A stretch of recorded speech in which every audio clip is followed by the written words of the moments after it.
Are you worried that you might have breast implant cancer and you're not sure what to do next? If so, keep watching. I'm on my second scare, and yes, I said second scare. I'll leave that story for another video. If you're interested in seeing it, be sure to subscribe. Let me know down in the comments. But in this video, I want to respect your time, and so I'm going to get right into it. I'm going to go over the updated guidelines. They were updated last March 2021, so that's the current protocol on what to do if you're symptomatic for BIA-ALCL. If you have saline implants, they're just recommending regular routine breast cancer screenings and then just following up every now and then with your plastic surgeon, especially if you feel like you have something going on. If you have silicone implants, here's the protocol. If you have a normal breast exam, they're saying get an MRI 5 years after you had your breast implants put in, and then every 2 to 3 years after that. They're also encouraging annual follow-ups with a plastic surgeon and continuing doing your self breast exams. Okay, now for the important part. So if you have an abnormal breast exam, what your doctor is going to recommend, if you have smooth implants, they're going to say you just need to get in to see a plastic surgeon to have an exam with them.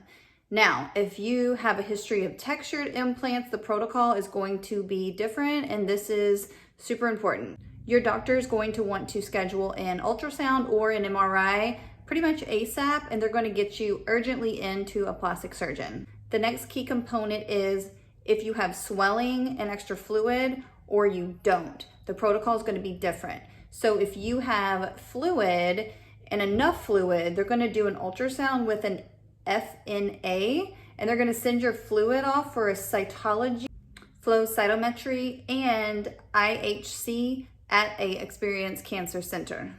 If there is concern for a breast mass, but there's not enough fluid to drain and test, then the process is going to be a little different. They're going to do a breast MRI. They're probably going to want to take a biopsy of that tissue and then send that off for testing.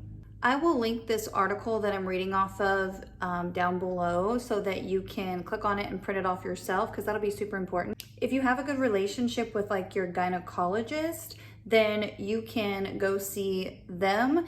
And then you could also print off this sheet and then take that with you for some guidance in case they're not familiar, because a lot of physicians are not familiar with BIA-ALCL yet. If you have a good relationship with your plastic surgeon and really trust them, you could definitely see them first, and then they might refer you back to your family physician or your gynecologist to order the testing that needs to be done.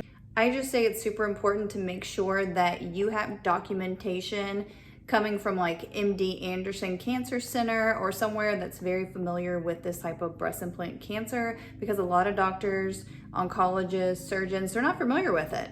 Something that's been very helpful to me over the course of almost 3 years now was joining a Facebook group for BIA-ALCL, and I will make sure to link that below as well, because if you are scared and you think you might have it, they have the most updated information and resources, so definitely get on that group. I hope you got some value from this video. If you have any questions, I can try to help, or I can guide you to someone who can help.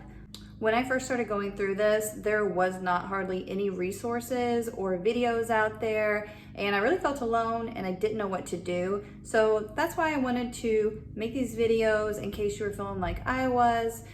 And then it's just nice to connect with other women that might be going through it. So if you're going through it, or if you know someone who's going through it, be sure to share this video with them. Be sure to comment and connect, and hopefully we can get through this together.